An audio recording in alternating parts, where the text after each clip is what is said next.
अगले आचार्य के रूप में हमारे बीच उपस्थित हैं गौरव गुप्ता जी। गौरव गुप्ता जी वास्तुविद, वास्तु दुनिया ग्रुप के संस्थापक और संचालक हैं। इन्होंने वास्तु के आधार पर कई मंदिरों, कई शहरों पर शोध किए हैं। नमस्कार सर, स्वागत है आपका। नमस्कार। सिर्फ मैं पूछना चाहूंगी आपसे कि वास्तुशास्त्र के नियम क्या केवल घर पर ही लागू होते हैं? नहीं, ऐसा नहीं है। वास्तुशास्त्र के नियम घर, ऑफिस, फैक्ट्री, फार्म हाउस, शहर, टाउनशिप सभी जगह पे लागू होते हैं।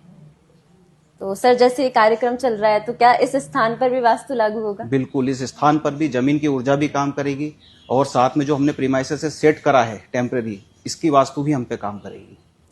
सर, वास्तु के भूखंड के आकार का कोई विशेष महत्व होता है वास्तु में? वास्तु में भूखंड के आकार का बहुत महत्व है।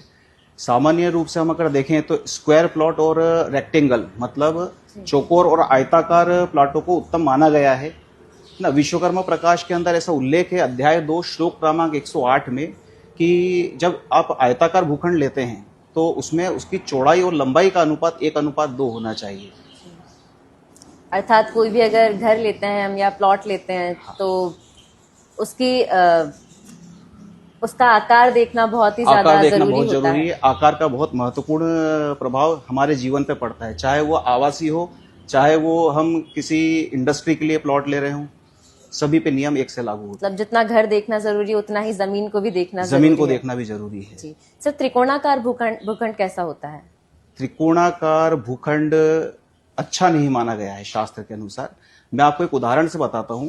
अपने देश में सुप्रीम कोर्ट ऑफ इंडिया है दिल्ली में जो है, वो जो सुप्रीम कोर्ट है त्रिकोणाकार प्लॉट के ऊपर बना हुआ है और उसमें साउथ वेस्ट और साउथ ईस्ट की 2 एंट्रियां हैं, है ना। अब आप देखेंगे कई बार हम लोग पेपरों में पढ़ते हैं कि व्यक्ति का जीवन पूरा बीत गया, 40 साल हो गए तब जाके न्याय मिला। तो चूंकि त्रिकोणाकार भूखंड पे बना है तो संघर्ष तो दे ही रहा है, दुर्गति दे रहा है और विलंब कर रहा है। इसलिए त्रिकोणाकार भूखंड को लेने से हमेशा बचना चाहिए।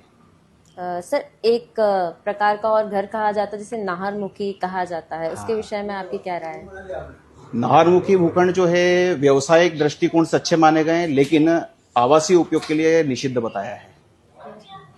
तो इसका क्या प्रभाव पड़ता है सर लोगों के जीवन पर? इसमें यदि ऐसे किसी जगह पर कोई रहता है हाँ, तो उनके जीवन पर क्या प्रभाव पड़ता है? यदि नाहरमुखी भूखंड पर आवास बनाया जाता है तो आर्थिक स्थिति खराब होती है, रोग आते हैं।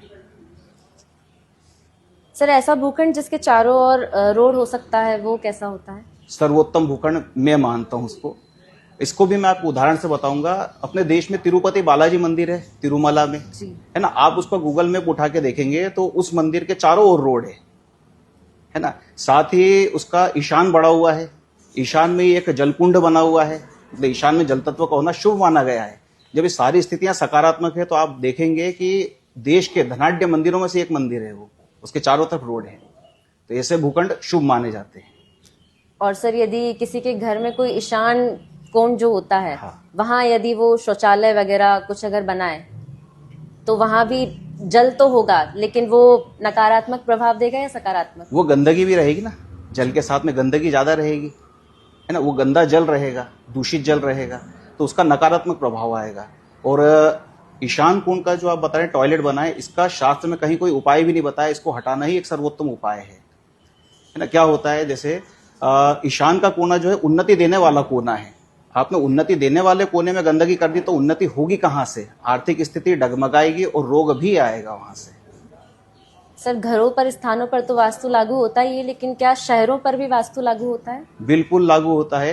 कुछ साल पहले मैंने शोध किया था त्र्यंबकेश्वर शहर के ऊपर, है ना। शहर जो है वहां का, उसमें देखेंगे आप नारायण नागबली पूजन होता है, वहां त्रिपिंडी श्राद्ध होता है, काल सर्प दोष की पूजाएं होती है वहां पे।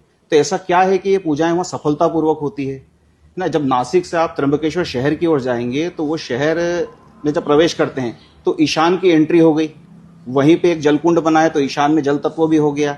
वरुण दिशा में जो है गोदावरी कुंड बना हुआ है, वरुण दिशा से ही गोदावरी नदी का उद्गम स्थल है ना। तो ये सारी सकारात्मक स्थितियां हैं। इसके साथ में जब आप शहर को देखेंगे तो शहर की सीमा से लगे हुए दक्षिण पश्चिम में बड़े बड़े पहाड़ हैं, है ना। उत्तर खाली है, पूर्व दिशा तो ऑलरेडी खाली क्योंकि रोड आया है वहां पे। इसके साथ में आप देखेंगे तो पूरी भूमि का जो ढलान है नैऋत्य से ईशान की ओर है, जो कि अत्यधिक शुभ स्थिति है। तो इस शहर के ऊपर भी नियम लागू होते हैं जैसे एक छोटे घर पे लागू होते हैं। खासकर हर जगह पर वास्तु लागू होता है। हर जगह पे वास्तु लागू होता है। वास्तु में कहता आया हूं कि जीवंत विद्या है। जैसे उदाहरण के लिए हम समझें, किसी के घर में ईशान कोण में अगर टंकी साउथ ईस्ट मतलब आग्नेय कोण में अगर टंकी बनी है तो उस घर में रोग आएगा, आर्थिक स्थिति हमेशा डगमगाएगी। तो उसका निदान क्या है, उसको हम हटा दें वहां से तो परिणाम अच्छे मिलने लगेंगे, कैश फ्लो की समस्या खत्म हो जाएगी, घर में विवाद की स्थिति खत्म हो जाएगी। इसलिए मैं कहता आ रहा हूं कि वास्तु एक जीवंत विद्या है। आशा करती हूँ हमारे दर्शक आपके उत्तरों के माध्यम से वास्तु की सटीक जानकारी प्राप्त कर पाएंगे। हमसे जुड़ने के लिए बहुत धन्यवाद सर। नमस्कार।